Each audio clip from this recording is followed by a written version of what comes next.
Hoje nós estaremos estudando Jó, capítulo 38. Estamos entrando aí na última parte, né, do livro de Jó. Nós estamos aí todos os dias, né, entrando para poder estudar um capítulo. Eles nós conseguimos estudar 2. Agora nós estamos entrando aí na reta final deste capítulo. Você que está aí entrando pela primeira vez, não nos conhece, nós somos da Escola Bíblica Casa de Zadok. Quero te convidar a conhecer o nosso canal lá no YouTube, né? Nós temos desde o primeiro capítulo de Jó até o capítulo 31 lá disponível já. Vamos terminar de baixar o restante. Toda vez que termina a live, nós estamos aí baixando para poder colocar lá no YouTube ele inteiro, para quem não pode assistir agora, ou talvez você não consiga ficar até o final. Você pode conhecer o nosso canal no YouTube e aproveitar também e ver os outros livros que nós já fizemos. Nós já fizemos o livro de Provérbios e o livro de Eclesiastes. Então eles são lá completos, né? Com todos os seus capítulos. E já quero desde já deixar aqui aberto para você dar a sua opinião. Qual o próximo livro que nós possamos fazer aqui, né? De estar compartilhando a palavra do Senhor todos os dias. É um incentivo que nós fazemos a você para poder ter esse costume, né, essa disciplina, você pode chamar de devocional, né, esse momento em que nós tiramos do dia para nós estudarmos a palavra de Deus juntos. Então eu quero convidar você, peço para você compartilhar, peço para você convidar alguém, vai preparando aí a sua Bíblia, vai preparando o seu caderno, você que gosta de anotar, e vai falando aqui para nós o que você está percebendo. Se você tiver alguma dúvida, se você tiver alguma pergunta, toda dúvida, crítica, tudo é bem-vindo que nós estamos acompanhando aqui pelo celular. Bom, uma boa noite, a paz do Senhor. Hoje nós estamos aqui mais uma vez para a honra e glória de Deus. Não sei se a gente vai conseguir fazer o capítulo completo, porque nós estamos com problema no celular, mas aonde a gente conseguir ir, você fica com a gente e amanhã, se precisar, a gente dá continuidade, a gente refaz, se for preciso, esse capítulo, mas nós vamos tentar aí fazer completo, tá bom? Você que já conhece a Escola Bíblica Casa de Zadok, separa a sua Bíblia, sua caneta, seu caderno, que nós vamos fazer um estudo bíblico a respeito do livro de Jó. Hoje a gente começa uma fase que é uma das mais bonitas, que é a fala com Deus, né? Jó, ele passa por todo o processo dele, como nós já explicamos aqui, ele é um processo que muitos acreditam que foram anos, né? Não se sabe exatamente quantos anos ele ficou em cada etapa do processo, mas a gente sabe que teve, né, a primeira tentação, teve a segunda, teve a perca das propriedades. Jó, ele está ali na época dos patriarcas, né? Tudo acredita, nós cremos que ele é da mesma época que Abraão, Isaac, Jacó. Então ele ainda não tem Jesus Cristo vindo, ele ainda não tem a lei, né? A lei, ele ainda não tem Moisés, ainda não tem Mar Vermelho, os 10 mandamentos ainda não tem. Mas ele tem algo que pesa muito culturalmente, que é a história contada de pai para filho. Então as pessoas mais velhas, que eram nomeados como sábios, eles traziam a história de um Deus todo-poderoso, né, que perdeu-se o direito de Adão e Eva, perdeu-se o direito de ter um relacionamento com Deus, mas através do holocausto, através do sacrifício, através da fidelidade a esse Deus, você era protegido e você tinha a promessa de salvação. Então, Jó aprendeu, né, que sacrificar, fazer o holocausto, cobria ele e os filhos de cobrir os pecados que eles cometiam contra Deus. Ele aprendeu que esse era o tipo de relacionamento que Deus respondia. Mas aí começa essa fase onde Jó percebe que ele se mantém vivo, né? A fé dele em Deus se mantém viva, mesmo sem ele fazer o holocausto, mesmo sem ele ter propriedades. E ele começa a ouvir dos mais velhos, que são os 3 amigos mais velhos, que por acaso ele pecou, por acaso ele mereceu, por acaso os filhos dele mereceram isso, e que ele precisava se arrepender, ele precisava ser perdoado para alcançar de Deus alguma coisa. E Jó, ele fala para os amigos, fala, olha, vocês estão me perturbando, vocês estão trazendo angústia, vocês não estão trazendo uma palavra que me ajuda, era melhor vocês ficarem calados. Ele vai falando para os amigos que esse pensamento dos 3 amigos está errado, porque ele não pecou contra Deus. E aí vem, né, a gente acabou de estudar, o amigo mais novo, que não tinha esse direito de falar, porque os outros 4 eram mais velhos, tanto os 3 amigos quanto o Jó era mais velho, mas Eliú vem e fala da parte do Senhor, cheio da presença de Deus. Ele prepara a alma de Jó para falar com Deus. E aí agora nós começamos o capítulo 38, tá bom? Vamos orar brevemente para que o Espírito Santo nos ensine, nos ajude no estudo desse capítulo, amém? Senhor Deus Todo-Poderoso, Pai, muito obrigado pela Tua graça, pela Tua misericórdia e pelo Teu cuidado de cada dia.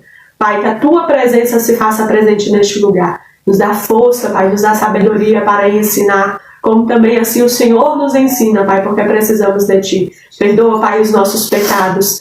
Que a Tua presença, Pai, também possa ser sinal aonde esse vídeo chegar, cada alma, cada pessoa também possa, Pai, ser transformada pela Tua presença. Pai, repreende pelo poder do sangue de Jesus toda distração, todo planejamento do inimigo, tudo aquilo, meu Deus, meu Pai, que faz com que os nossos olhos, os nossos ouvidos não entendam, Pai, o que o Senhor está querendo dizer. Tira as escamas, Pai, que a Tua presença tenha liberdade de curar, libertar, transformar a cada um aonde este vídeo chegar. Pai, eu Te louvo, eu Te engrandeço e desde já Te agradeço por tudo. Em nome de Jesus. Amém?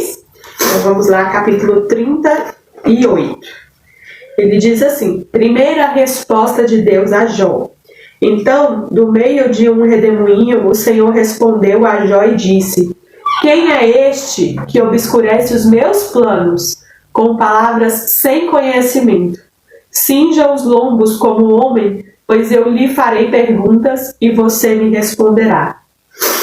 Nós vemos aqui esse diálogo final do livro de Jó, e com certeza é a parte mais esperada, porque quando nós acompanhamos a história de Jó, nós vemos aí várias nuances, né? Nós vemos ali um embate com os amigos, nós vemos Eliú, e a gente vê agora o momento pedido por Jó, né? Pedido, orado, clamado.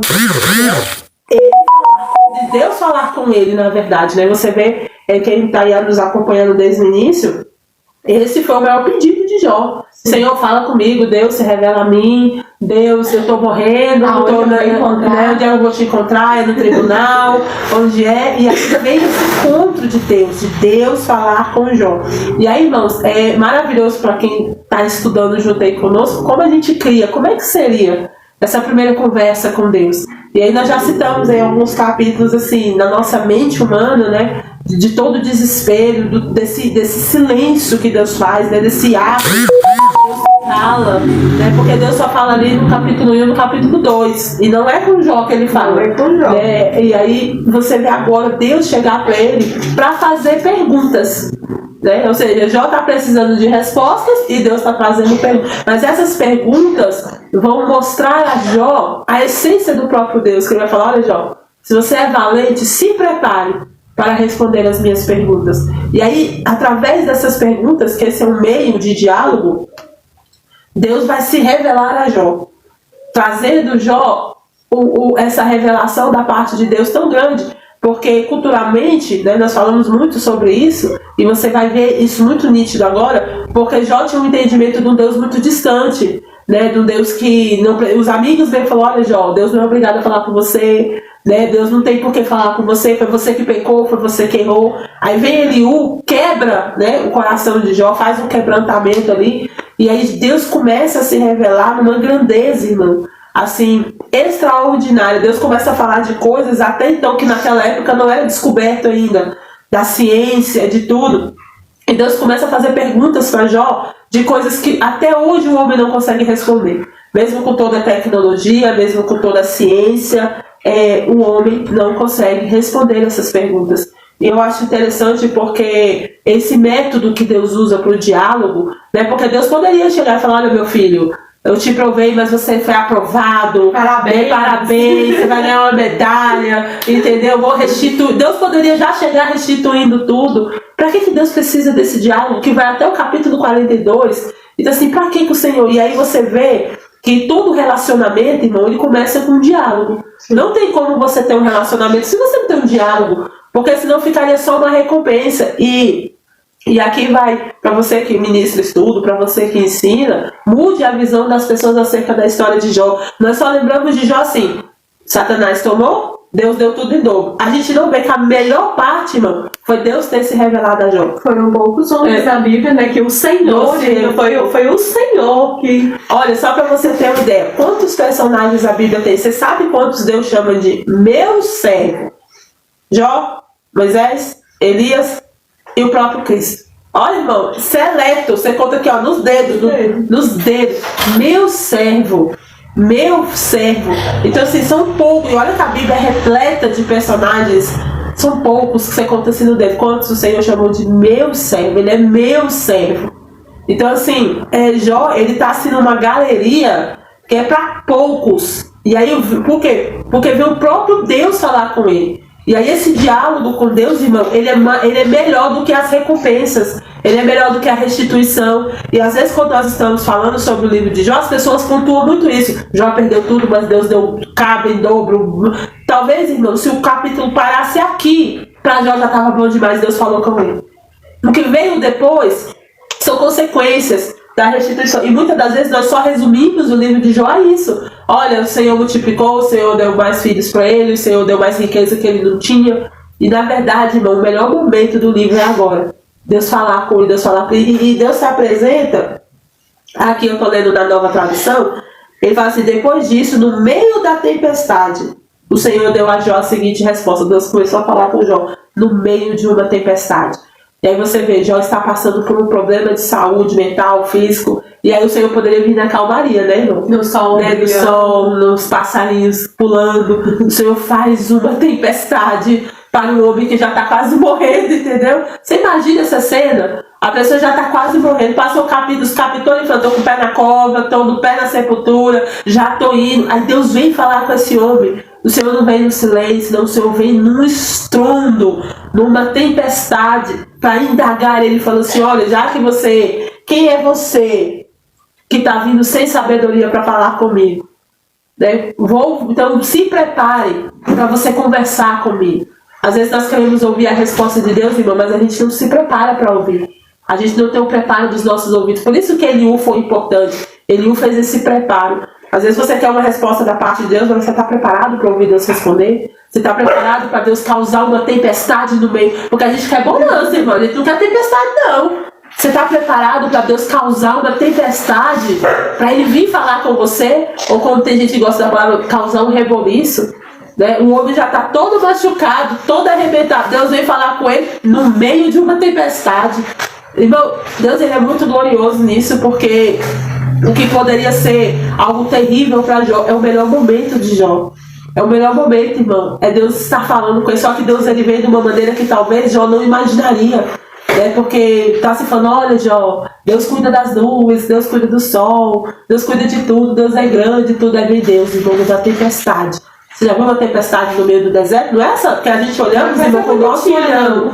Não, passando tempestade, uma chuva forte, irmão, uma tempestade no deserto. Leva água. Ela leva tudo, ela é pó, é pra tudo que é lado. Não é a nossa tempestade do lado ocidental que é só uma chuva e um vento forte, não. Lá é tudo junto, lá é coisa de deixar você com medo. Foi essa estrutura que Deus veio se apresentando para um homem que já estava totalmente abatido. Então assim, você quer ouvir Deus falar? Peça para Deus se revelar a você. Mas muitas das vezes se prepare para uma tempestade, se prepare para um problema, para uma dor, né? Porque isso é para chamar a nossa atenção para o Deus que está sendo revelado. Isso chamou a atenção de Jó, a tempestade. O que o Senhor precisa usar para chamar a sua atenção?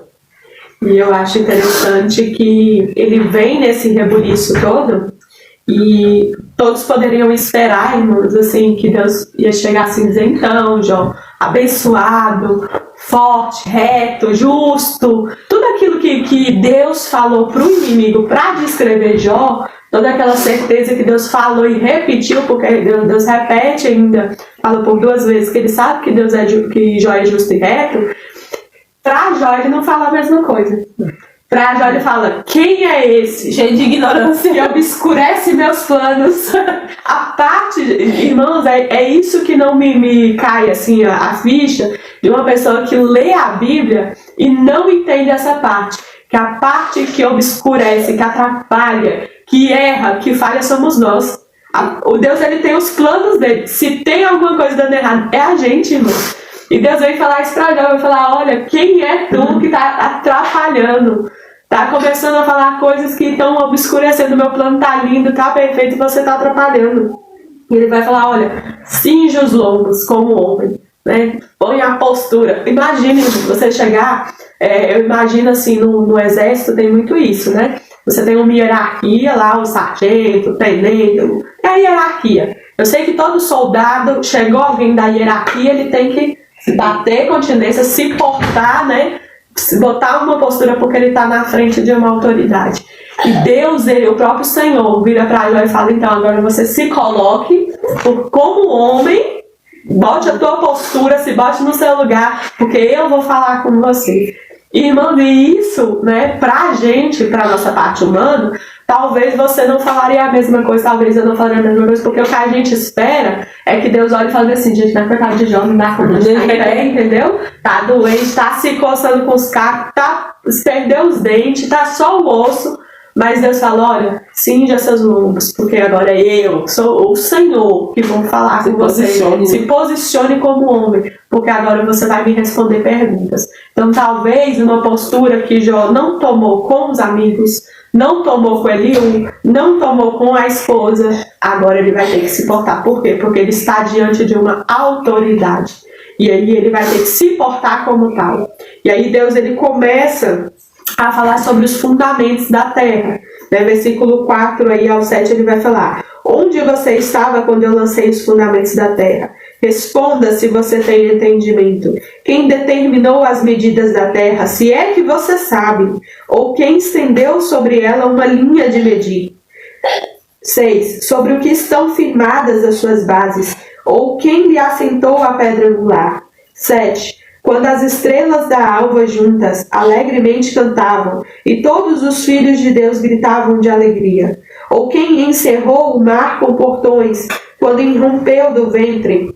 Quando eu lhe pus as nuvens por vestimenta, e a escuridão por fraldas? Quando eu lhe tracei limites, e lhe pus ferrolhos e portas, e disse, até aqui você pode chegar, mas deste ponto não passará. Aqui se quebrará o orgulho das suas ondas. Ele vai aí até o 11. E aqui o Senhor começa a falar, né? Olha, Jó, versículo 6. Em cima de que estão firmadas as colunas que sustentam a terra, quem foi que assentou a pedra principal do alicerce do mundo? Versículo 5. Você sabe quem resolveu qual seria o tamanho do mundo e quem foi que fez essas medições?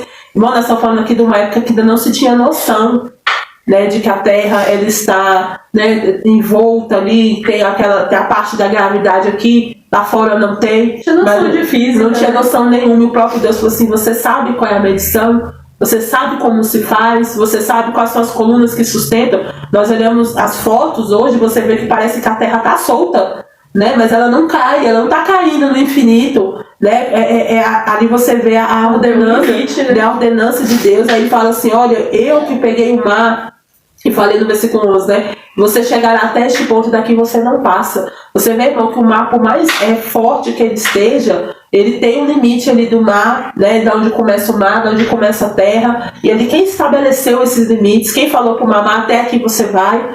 E assim, quem é que pode falar assim, olha, eu quero que você passe daqui para o outro lado. Então, assim, são esses controles, né? Que até nessa época que era obscuro para o homem. Era obscuro, o homem não tinha essa compreensão, como ainda não tem hoje. Existem muitas perguntas ainda que a física, que a química, que a biologia não conseguem responder, né? Que a ciência ainda é muito ainda limitada para você responder. Olha, por que a Terra é deste tamanho? Por que está no tamanho certo? Está no eixo certo? Está na proximidade do Sol certa? Se tivesse a mais, se tivesse a menos, a nossa vida talvez não estaria. Então, assim, Deus fez tudo muito, sabe? Perfeito. Tudo perfeito. E aí, quem poderia fazer? Hoje nós temos essa noção, né? Mas na época de Jó não se tinha essa noção. E aqui Deus está falando, quem é que colocou a coluna no mundo, o alicerce no mundo?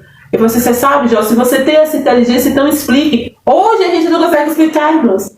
Então, assim, o Senhor ele começa a estar falando aqui da grandeza do mundo. E ele pergunta assim, aonde você estava quando isso foi criado? Capítulo 31, você vai perguntar, onde é que você estava quando isso foi feito? Onde é que você estava nesse momento? É como se Deus falasse assim, eu precisei de você precisei do seu auxílio. Ele fala assim, aonde você estava? Aí você pergunta, por que Deus está falando desse jeito com Jó? Por que o Senhor está se utilizando dessa maneira com Jó? Deus está mostrando uma grandeza da parte de Deus, irmão, para Jó. Falou assim, Jó, eu não precisei de você em nenhum momento para fazer tudo isso. Mas mesmo assim, eu estou aqui falando com você. E é interessante, irmãos, porque você vê como o Espírito de Deus comunica, né? Deus, ele pega o ponto da conversa que ele o encerra. Ele pega uma continuação dessa conversa e ele vem com os mesmos, praticamente os mesmos argumentos, mas bem mais elaborados, que ele o termina ali, o 37, colocando algumas coisas, mas Deus vem descrevendo não só a grandeza da natureza, mas a questão da escuridão, da neve, da chuva, das leis que governam o mundo, de coisas assim que a neve, dos alimentos dos animais, ele vem de uma descrição muito mais profunda do que ele o puxou. E você estudando, como nós estudamos o livro por completo, o que eu consigo entender disso? Culturalmente, Jó, ele aprendeu. Aí eu destaco para você o poder do ensino. Ele aprendeu, ele passa muitos anos aprendendo que o merecimento, que o holocausto o fez colocar ele no lugar que ele estava, que ele mereceu, o comportamento que ele teve durante uma vida de se desviar do mal faz ele merecer a presença de Deus, faz ele merecer a resposta de Deus, o cuidado de Deus. Que o fato dele ter sido quem ele era como um homem sábio, que acolhia a viúva, que cuidava dos órfãos, que é como se Jó aprendeu, irmãos, um evangelho de cofrinho, sabe aquele cofrinho do vovô? Eu vou botando uma moedinha todo dia, no final da vida tem um porquinho cheio, aí eu vou chegar pra Deus e vou falar, ai Deus, meu porquinho, que bonito, meu crédito, entendeu? E Deus, mesmo sabendo que Jó é justo, que Jó é reto, que ele fez tudo isso, Deus, ele se faz necessário, ele vem num ponto no coração e na alma de Jó, que ele vem desconstruir esse ensino. E é muito difícil, irmãos, é muito difícil você desconstruir o ensino que está enraizado na pessoa. Por quê? Porque principalmente as pessoas que são teimosas, o orgulho, a teimosia faz com que a pessoa ela empaca ali naquele negócio, porque ele não ouve ninguém, ele não quer a opinião de ninguém, ele finge até que ele ouve a opinião de alguém, mas ele não vai levar em consideração. Então, Deus, ele sabia que só ele o falando talvez não faria com que Jó entendesse o local dele, o ponto dele.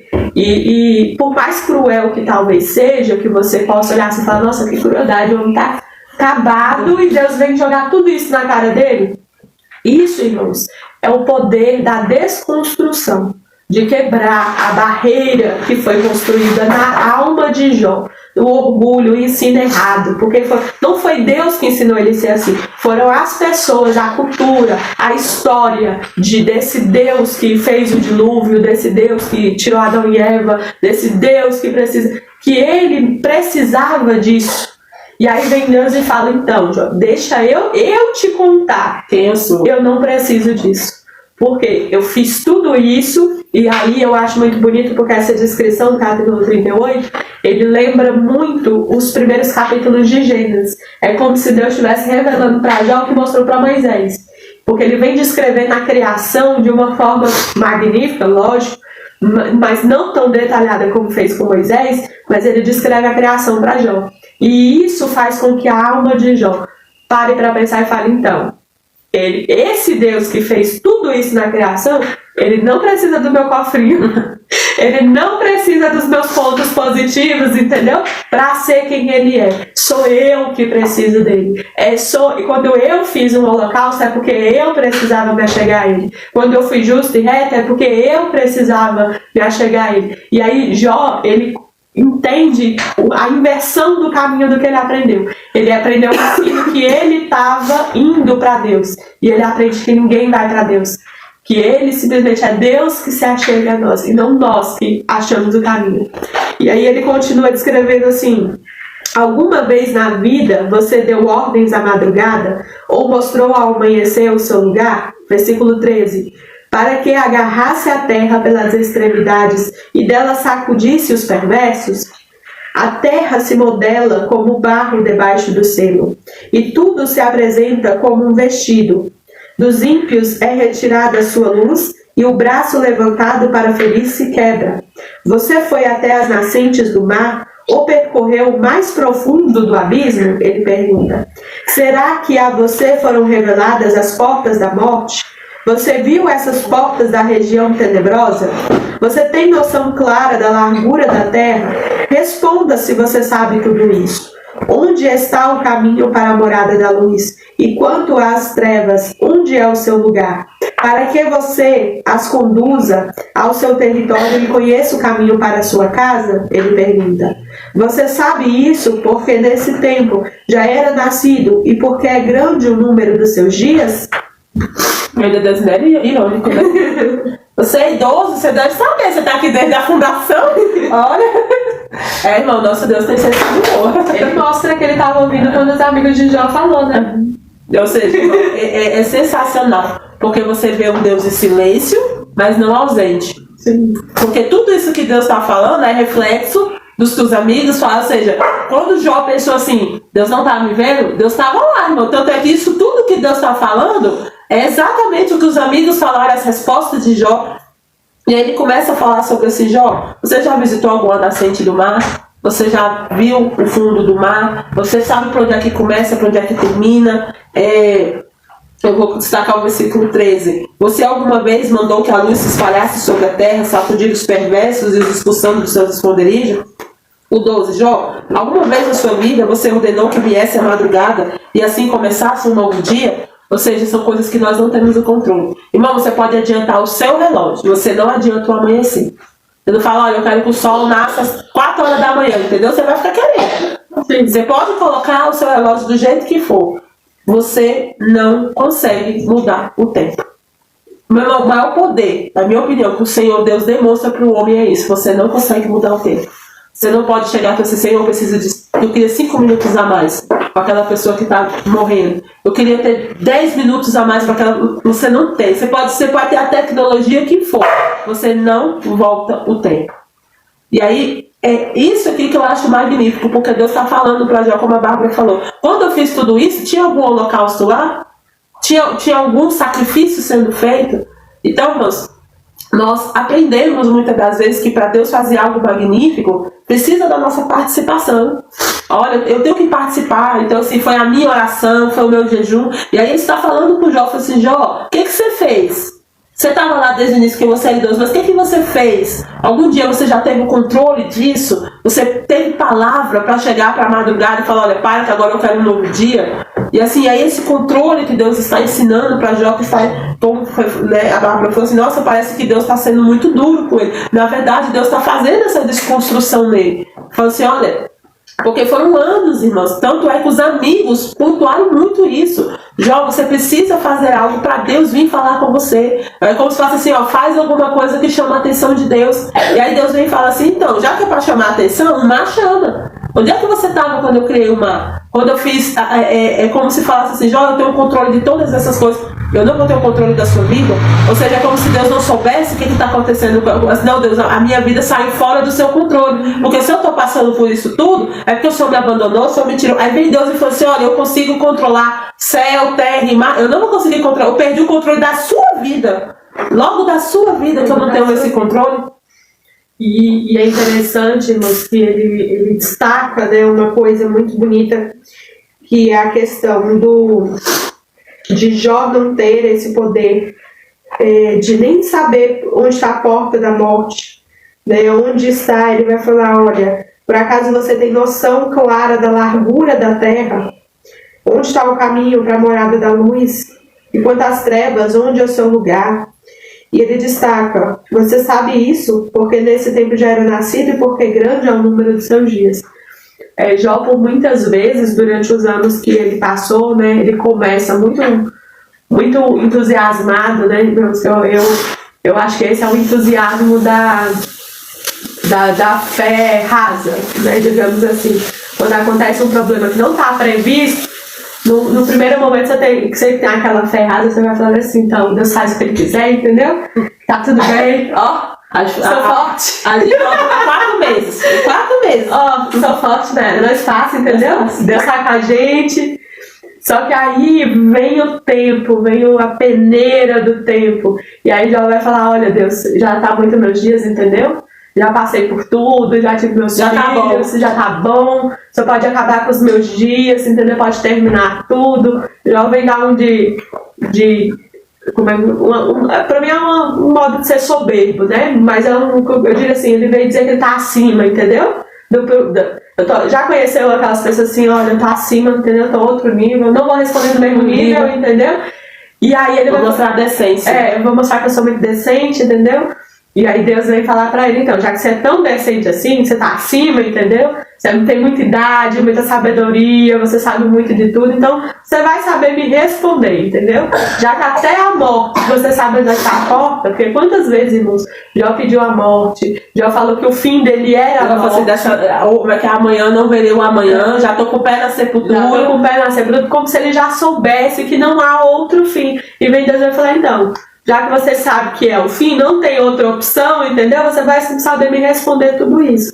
E ele continua assim, você alguma vez entrou nos depósitos da neve, ouviu os reservatórios do granizo, que eu guardo até o tempo da angústia, até o dia da batalha e da guerra. Qual é o caminho para o lugar onde se difunde a luz e onde o vento leste se espalha sobre a terra? Aí ele vai continuar. Quem abriu canais para o aguaceiro, ou caminho para os relâmpagos e trovões, para fazer chover sobre a terra, onde não há ninguém, e nos lugares desertos, onde ninguém mora, para descendentar a terra deserta e assolada, e para fazer crescer os renovos da erva? Por acaso a chuva tem pai? Ou quem gera as gotas de orvalho? De que ventre procede o gelo? E quem dá a luz à geada do céu? As águas ficam duras como a pedra, e a superfície das profundezas se torna compacta. E aí nessa tradução aqui, no vídeo, fica quase uma poesia, que ele fala bem assim, o versículo 26. Quem faz a chuva cair no deserto, em lugares onde ninguém mora? Quem rega as terras secas e despovoadas, fazendo nascer delas o capim? Ou seja, assim, quem consegue fazer a chuva no deserto, onde não mora ninguém? Porque nessa época aqui, irmão, a chuva ela era um sinal de prosperidade. Então eles entendiam que você tinha que adorar ao Senhor, e o modo de Deus abençoar a terra era trazendo chuva. Então assim, nos primeiros capítulos, os amigos de Jó até falam isso. E aí você vê Deus falando assim, então, e nos lugares que não tem ninguém? Eu não mando chuva para lá do mesmo jeito? Sim. Eu não precisei que alguém me adorasse para eu mandar chuva. Lá no deserto eu mando chuva também.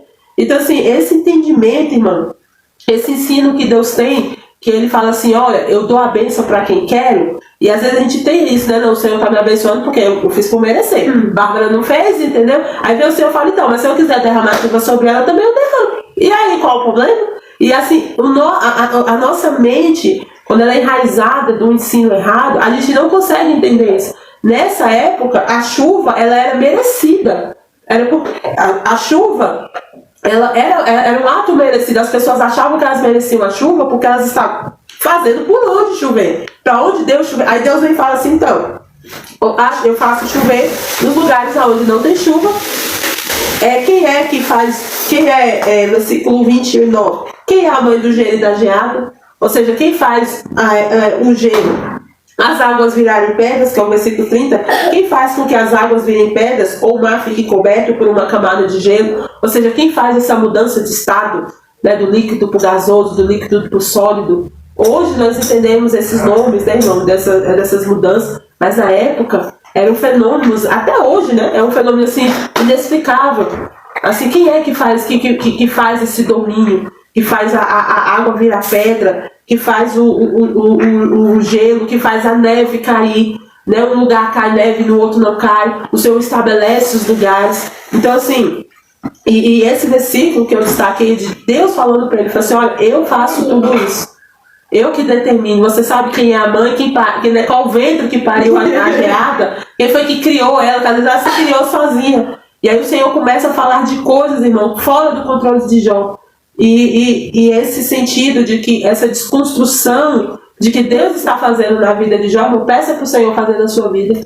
Peça para o Senhor desconstruir ensinos errados. ideias erradas acerca de quem é Deus. Porque Jó agora está aprendendo quem é Deus de verdade. Um Deus, irmão, é independente.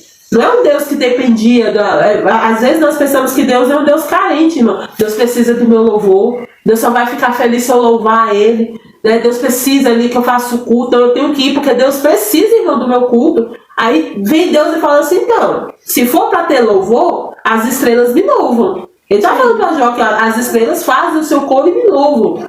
Então, assim, essa questão dessa necessidade, não, que eu tenho que fazer, porque Deus precisa, Deus necessita, né, do meu louvor, do meu elogio. Na verdade, irmão, esse relacionamento, ele é de Deus para nós, não é de nós para Deus. Por isso que o caminho, ele foi feito através de Cristo, porque eu e você sequer conseguiríamos chegar perto disso.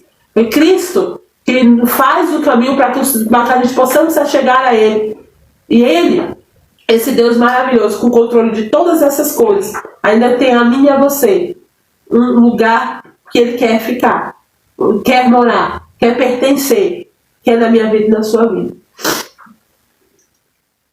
E aí ele continua, será que você, versículo 31, será que você pode atar as correntes do 7 estrelo, ou soltar as cordas do Órion? Você pode fazer aparecer as constelações a seu tempo, ou guiar a ursa maior com seus filhos? Você conhece as leis que governam os céus e pode estabelecer a sua influência sobre a terra? Ele pergunta. Você é capaz de levantar a sua voz até as nuvens para que a abundância das águas cubra você? Ele pergunta. Você pode dar ordens aos relâmpagos para que saiam e lhe digam as suas ordens? Quem pôs sabedoria no coração ou deu entendimento à mente? Quem pode numerar com sabedoria as nuvens? Ele pergunta. Ou os cântaros dos céus, quem pode despejar? Para que o pó se transforme em massa sólida e os torrões se apeguem uns aos outros? Será que é você que caça, ou a presa para a leoa, ou mata a fome dos leãozinhos, quando se agacham nos covis e ficam à espreita nas suas covas? Quem prepara o alimento para o corvo, quando seus filhotes clamam a Deus e andam vagueando por não terem o que comer?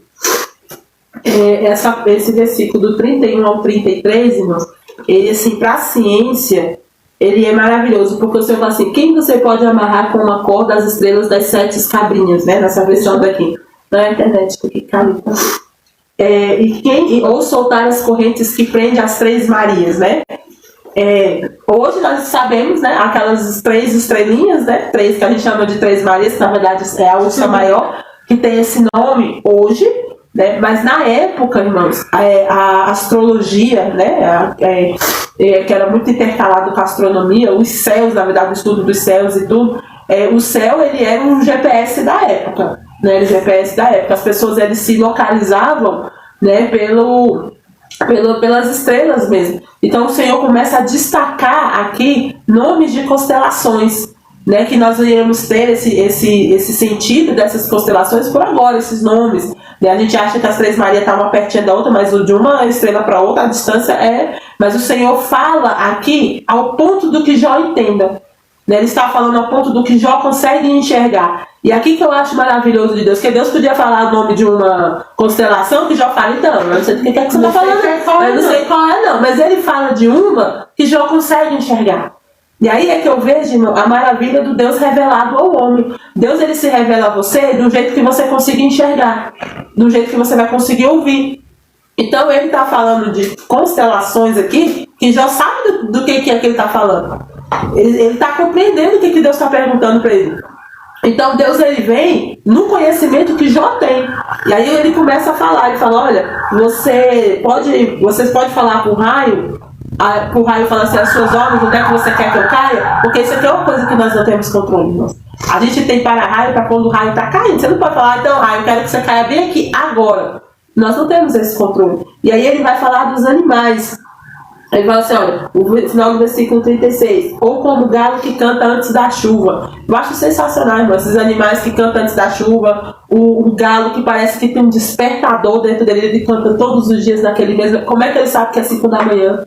Né? A abelha que sabe a hora certinha dela sair. E o Senhor fala assim, a leoa que vai alimentar os leões. E quem foi que ensinou para ela que ela tem que ficar na espreita? Ela foi na escola, alguém ensinou para ela essa técnica de... Ela falou assim, quem foi que ensinou pro corvo, que ele pode andar para um lado e para o outro, e quando seus filhotinhos começam a gritar, é porque eles estão com fome. Aí fala, não, mas isso é instinto. Não, apareceu lá, entendeu? Ele criou. Quem foi que ensinou? Quem foi que cria esse instinto? E aí você vê o próprio Deus sendo revelado na natureza. E aí esse Deus, irmão, tão tremendo que se revela na natureza, é o mesmo Deus, irmão, que fala uma linguagem que Jó vai entender.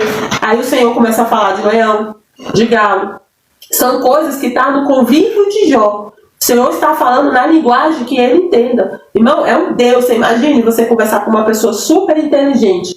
Aí ele vai conversar comigo. Se ele conversar na inteligência dele, eu não vou entender. Aí o que ele faz? Ele tem que conversar de acordo com o que eu consigo entender. É como você ensinar para uma criança. Se você for ensinar para a criança, você tem que ensinar na lógica da criança. A professora sabe muito mais, mas ela vai ensinar na lógica da criança, num sinal até de humildade e de conhecimento. Deus faz isso com o Jó. Vou te ensinar, Jó, mas eu vou ensinar do jeito que você entende. Então você que está aí nos assistindo, não tenha medo de Deus se revelar a você. Ele vai falar do jeito que você entenda. Ele vai utilizar de situações que você compreenda. É por isso que Deus, irmão, ele consegue se revelar a cada um de uma maneira diferente. Porque talvez do jeito que eu entenda, a Bárbara não vai entender. Então Deus, ele não vai se revelar a nós duas do mesmo jeito. Ele vai se revelar do jeito que eu consigo entender e o jeito que a Bárbara vai conseguir entender. E eu vou destacar o versículo 33. Ele diz assim: você conhece as leis que governam os céus e pode estabelecer a sua influência sobre a terra. Num tempo, irmãos, que ninguém sabia o que era lei de física, entendeu? Ninguém sabia o que era as coisas cair no chão, o que era as coisas flutuar no universo, o que era a composição da água, o que é gasosa, o que é virar gelo. Não na profundidade da física, não na visão disso ser uma lei imutável, que se você fizer vai acontecer, se você ferver a água vai virar o vapor. Então Deus, ele vem falar de coisas que muito tempo depois o ser humano vai descobrir e vai virar ciência, e vai virar matéria estudada. E quanto mais se estuda, mais profundo se acha, e mais complexo se acha, e mais sensacional se admira, porque os grandes físicos, os grandes homens e mulheres de Deus e da humanidade, até pessoas que não eram cristãs, ficam assim maravilhadas pela complexidade disso tudo. E aí vem Deus numa conversa com Jó, e ele fala que ele fez isso, e ele sabe que ele fez isso. Ele pôs leis, ele pôs limites na terra, na água, ele pôs limites nos céus, nas estrelas, ele criou tudo com leis. E ele vem e fala: olha, eu criei os animais já sabendo o que fazer, eu não precisei de você, eu não precisei de ser humano. E eu acho isso tão bonito, porque isso me faz entender o porquê que Deus criou o ser humano por último, irmãos. Porque o homem, Deus já sabe que o homem, ele tem essa arrogância, essa perversidade no coração dele. Imagina se Deus tivesse criado a gente primeiro, entendeu? Eu falo: olha, eu tive participação, entendeu? Eu acho que você olha lá e ia ficar lindo. Ele vai falar: Deus, azul não, entendeu? Azul não. O ser humano ia atrapalhar tudo, irmãos. Então a gente tinha que ser criado por último mesmo. Por quê? Porque Deus, ele sabia fazer o céu e a terra sem a gente. Ele sabia fazer os animais, ele sabia fazer a natureza, ele soube fazer tudo perfeito. E se nós estivéssemos aqui, nós seríamos como Jó, atrapalhando, obscurecendo os planos de Deus. Nós iríamos conseguir atrapalhar até a criação do mundo. E nós encerramos esse capítulo 38, porque aí aqui ainda vai vir o 39 falando, né, dos animais, de vários animais e como eles foram criados. Vai vir falando até ali o iniciozinho do 40, Deus ainda continua falando. Mas nós encerramos com essa reflexão. Você que está anotando, faça essa reflexão. Quantas vezes foi o ensino errado que você teve? Quantas vezes foi a sua participação que atrapalhou os planos de Deus? E quantas vezes você não entendeu que Deus, ele é Deus para todos, ele é misericordioso com o mundo inteiro, ele cuida de todos a partir do momento que o sol nasce, que a noite vem, que os animais se alimentam, que as flores, as plantas se vestem, né? A gente vai ver no Novo Testamento essa referência, né? Que as flores se vestem de forma grandiosa. E quantas vezes, aí é uma observação para você e para mim fazer, quantas vezes foi um ensino errado né? Então reflita da sua história hoje. Aí eu falo com os obreiros da casa do Senhor, principalmente você que é líder, você que é pastor, você que é missionário, evangelista. Reflita o que da minha história eu posso ler a Bíblia hoje e eu posso dizer assim: eu fui ensinado errado. Será que tudo aquilo que eu sei, que eu acho que eu sei, eu aprendi certo? O que eu aprendi errado? Porque às vezes eu e você estamos sendo como Jó. Nós somos sim justos, nós somos retos, nós tentamos nos desviar do mal, mas nós aprendemos errado. E por mais que a gente esteja fazendo o nosso melhor, o ensino errado na nossa vida faz nos afastar de Deus, faz a distância entre o homem e Deus. Porque foi isso que fez na vida de Jó. Até esse ponto, Jó não tinha conhecimento de quem era Deus. Ele achava que ele sabia quem era Deus. Por quê? Porque o ensino errado fez uma muralha entre ele e Deus. Ele se tornou dependente do holocausto. E quando não tem mais holocausto? Ele se tornou dependente dos atos dele. Quando ele não tem nada de bom para fazer. Então ele descobre que sem holocausto e sem fazer nada de bom, mas tendo um coração sincero, tendo uma oração sincera, Deus ele é capaz de se revelar.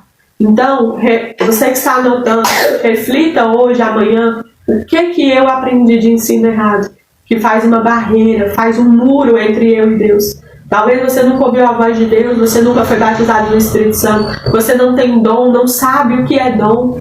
Talvez você seja como Jó, uma pessoa justa, reta, tenta se desviar do mal, mas você aprendeu errado, você aprendeu tudo errado. Na Bíblia está falando uma coisa, mas você aprendeu com a igreja, às vezes, com vários líderes, com várias pessoas, você aprendeu coisas erradas. Será que você sabe orar mesmo? Será que você sabe jejuar mesmo? Não o que a igreja diz, mas o que a Bíblia diz. Será que o seu casamento ele é um casamento? Como a Bíblia diz que tem que ser um casamento? Será que você é um homem ou uma mulher de Deus? Como a Bíblia diz que você tem que ser um homem, como a Bíblia diz que você tem que ser uma mulher de Deus? Porque talvez você já aprendeu o que o ministério quer dizer que é como é ser um homem, como é ser uma mulher, para a igreja, para servir a igreja. E não tem nada de errado nisso, eu não estou aqui para criticar o serviço à igreja. Eu estou te apontando que às vezes você esqueceu de aprender o que precisa para se achegar a Deus. Era isso que já estava aprendendo nesse capítulo 38. Ele aprendeu que não era merecimento dele, que não era ele que fazia algo ou era algo para que Deus se revelasse para ele. Porque quando Deus vai se revelar a ele, ele não tem nada de bom para fazer, ele não tem nada de bom para oferecer, ele não tem holocausto, ele não tem riquezas, ele não tem nem descendência. Que naquela época era um dos fatores assim cruciais. Você tem que ter uma descendência para oferecer ao Senhor. Os filhos são herança do Senhor, você tem que ter uma descendência. E Deus vai mostrar para ele, nem descendência você tem, nem dinheiro você tem, saúde você não tem, ovelhas você não tem, holocausto você não tem. Mas eu estou aqui me revelando para você. Então, faça essa reflexão, como eu e a Nayara também vamos fazer. O que nós estamos aprendemos errado, estamos fazendo para não ter essa intimidade, essa profundidade com Deus, amém? Vamos orar? Senhor Deus Todo-Poderoso, Pai, muito obrigado pela Tua graça, pela Tua misericórdia, pelo Teu cuidado. Pai, nos ajuda, Senhor. Como o Senhor ajudou o Jó, como o Senhor teve misericórdia, Pai. O Senhor desconstruiu, Pai, aquilo que o ensino errado construiu, aquilo que a arrogância do próprio homem construiu, Pai, nele. O Senhor desconstruiu para poder se revelar. Pai, se revela a nós. Nos desconstrói, Pai, daquilo que nós aprendemos errado, daquilo que nós achamos. E faz o Teu querer, Senhor, faz a Tua vontade. Aonde tiver, meu Deus, meu Pai, um coração sincero, uma pessoa que quer, Pai, se achegar a Ti, quer, Pai, ser batizado pelo Espírito Santo, quer ter acesso aos Teus dons, quer fazer a Tua obra, quer Te conhecer, Pai. Que o Senhor, por graça, por misericórdia, possa se apresentar a nós. Nos enche da Tua presença, nos refaz, Pai, porque sem Ti nós não somos nada, Pai. E não queremos, Pai, continuar enganados, Pai, de que somos alguma coisa, de que achamos alguma coisa além do que o Senhor é, ou do que o Senhor faz por nós. Eu Te agradeço, Pai, desde já, pela graça e pela misericórdia do dia de hoje. Em nome de Jesus. Amém. Amém? Então é isso. Até amanhã, às 10 horas da noite, nós estaremos aqui novamente para a honra e glória de Deus.